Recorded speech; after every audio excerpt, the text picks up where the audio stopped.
One of the most important things to realize about making films is the kind of freedom you have from time and space.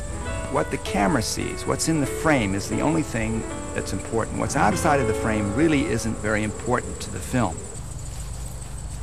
The house behind me is the one we used in Soldier Jack. We constructed a fence along in front of the house made out of wire fence, and we decorated it or dressed it with this sign, Free House. Free house. Inquire at the drugstore. Mr. Bliven. Not responsible for mishaps on premises. Now, we were faced with a problem. What we had to do, we had to go to another location to do the reverse shot.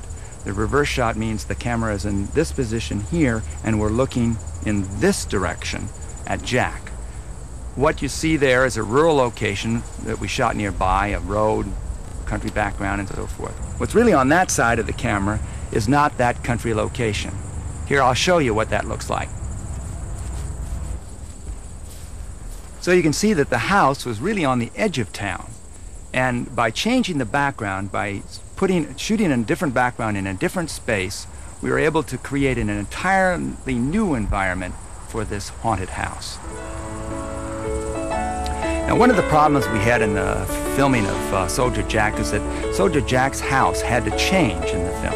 It had to go from this haunted house, very derelict house, into something that was fixed up and nice for him to live in. He fixes the house up in the story. And we had to figure out a way to paint it. I remember I went and had an estimate done on how much it would cost to have the front end of part of the house scraped and repainted and made to look nice, and it was in thousands and thousands of dollars. So that was really out of the question. So I had to figure out another way, and I thought about it, and I came up with the idea of what's called the glass shot. Now, what we did is we took a photograph of the house, I had it enlarged, and I sent it out to a fellow who did airbrushing. So instead of painting the house, I ended up painting a photograph of the house.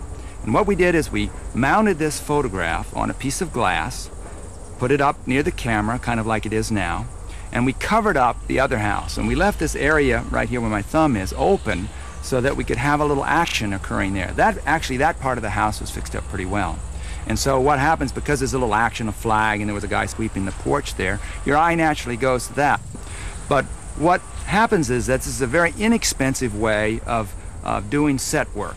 Sometimes you can just use a lower part of a set and then put a photograph or a drawing or a painting on glass to the upper part, and you've got a castle or whatever you want to occur, or you want to put something on a hillside. You paint it on glass and photograph it.